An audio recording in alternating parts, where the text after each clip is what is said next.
We're at the John Watlings Distillery.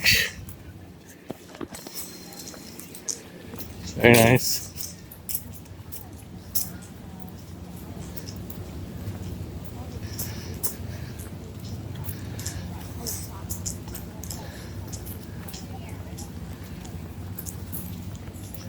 Just building there. They're gonna give us some samples and then I'm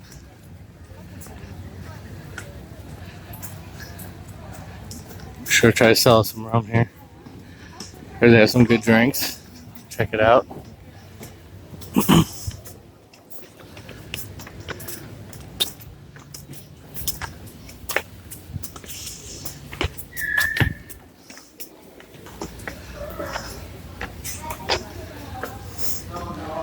Brian.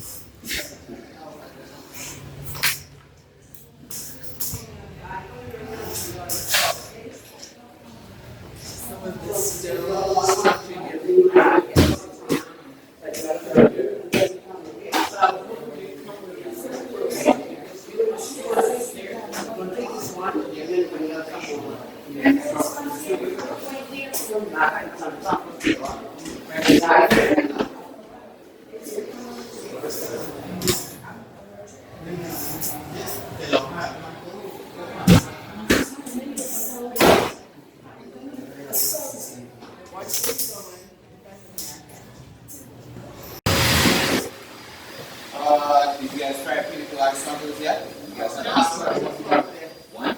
I haven't even matched the Oh, all right then. Well, yeah. Is there anyone that went to the restaurant or you guys know?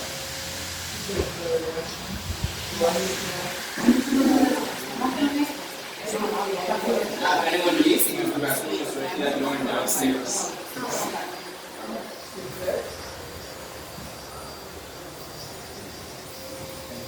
So before I get started, you get sure there's no one to the restroom because I'll just give the introduction right now. Then I'll give them some time. Alright, but in the meantime, let me just introduce myself. My name is Joel and I'll be your tour guide for today. I used to be here at John Watlings. We do offer all of our guests a free sample of our pina colada. I still hope you just enjoy it, but we have some more on the way. But we also do offer free tours as well. Whereas tip tours greatly appreciated. And the tour is about 10 minutes, not too long, of the historical background of our state. And we'll head outside to the distillery where you'll get a chance to smell some drops of rum. Probably get a little tipsy. Then we'll head back over to the gift store and the tavern. Sounds good? Sounds good. Alright. Now let me just wait for a minute. I'll go check the samples. Alright, Alright, so we're gonna get started right over here in 1647 with King Charles II. Now, King Charles II was put in charge of 6 other local pirates from the Carolinas, and they all mainly worked together to watch over the Island Bahamas to keep it safe from pirates and to restore law and order. Unfortunately, it didn't work out. Reason being, because it was more of a pirate haven back then, they had to deal with so many pirates from different islands. It was a difficult task for them. But now I'm going to tell you about John Watling. Now, John Watling was an English buccaneer who actually lived in the Bahamas. He mainly settled on the island of Nassau during his time, and he stayed there for about 10 to 11 years. So that's quite a long time, and it made me consider him as a pirate that loved to have his own way. By that I meant he named the island after himself. So he did name it Watling Island, and after he did that, the local pirates didn't really accept it. They said, hey, you can't just come here and name an island after yourself. That's not cool. So they kicked him off the island for that. And even after he got kicked off the island, it still remained Watling Island for another 160 years. Up until the year 1925, they finally realized it and switched it back to San Salvador. But I would also like to point out that San Salvador was the exact same island where Christopher Columbus made his first landing to the Bahamas in 1492. As a matter of fact, we have a picture right behind you. Oh, hideous. Alright, so now we have some more samples right here for you. Thank you.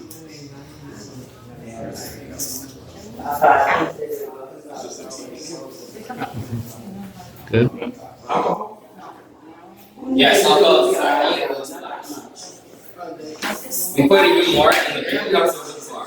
If you want alcohol, if you want alcohol, you could tell them put alcohol in it, okay? Thank Just you. make a lot of love. We have virgin and non-virgin pina coladas over the floor.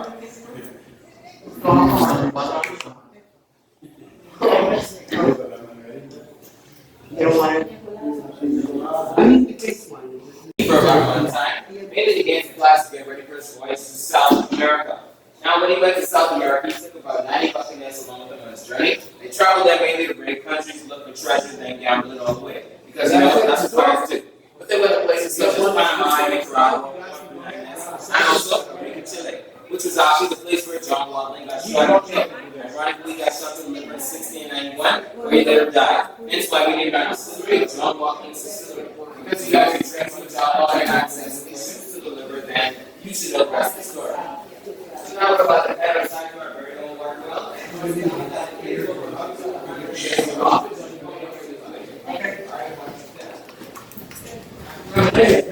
Stephen Delancey, and he started off as a 150-acre plantation site, mainly for the free slaves to offer them land and property. It was also known for a product called sisal. Now, sisal was mainly used for making ropes and other handcrafted materials such as hats and handbags. But moving down to the 1960s, the estate actually turned into a hotel and restaurant. As you look around, you may notice it a bit, but it was a hotel and restaurant up until the year 2000, but then it closed down after that, but reopened in 2010 to become a rum distillery, which we currently are right now. But once we head over to the gift store, you will be able to notice a chandelier and a fireplace on the inside to prove it was a hotel and restaurant. Now you're in front of our hand-cut well. Now the hand-cut well measures at a length of about 7.4 feet in diameter and has a depth of 74 feet. Now this was actually the well used by the free slaves during the plantation time, mainly for them to get fresh water for shelter. They were also the ones that outbuilt this well. It was a one-year-long project, mainly using pickaxes and other tools. So that's kind of how we got the nickname hand-cut well. And to this very day, if you would have looked over, you'll notice the well still has about 2 feet of fresh water on the inside. Yeah, still about 2 feet of fresh water. Now the well is actually made from limestone. It helps to filter the water to make sure it keeps its freshness all year around. I still wouldn't drink it though. So now we're about to head inside the distillery where you'll get a chance to smell some barrels of rum. Now you can follow me right this way.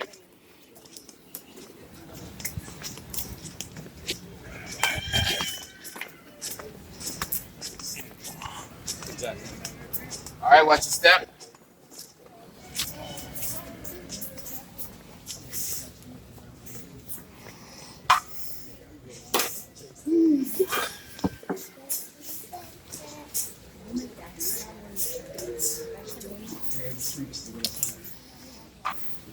All right, folks, so once you're inside the distillery, no flash photography is allowed. You may attend the distillery, and I know you could already smell the aroma as you walk inside, but this is where the magic happens. Now, all of our rums here at John Watlings are made from sugarcane molasses. That's our main ingredient, and we usually go through a 3-stage process here: fermentation, distillation, and aging. If you look over to your right, you'll notice our barrels. They do have rum inside of them, and they're currently in the aging process. We usually allow our rums to age up to a maximum of 6 years here in the Bahamas. Mainly because of the high humidity, we only go as far as 6 years. Now we use American white for our aging product. And on the side, there actually has a little chard of the barrel on the inside. It helps to give the rum its color and flavor. So as it ages along, it gets smoother and darker.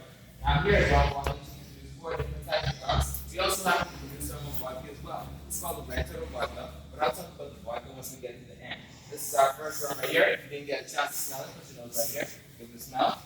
This is called the pale rum. Now the pale rum is aged at 2 years. The youngest of them all has more of a citrus finish where you can be able to mix it with other drinks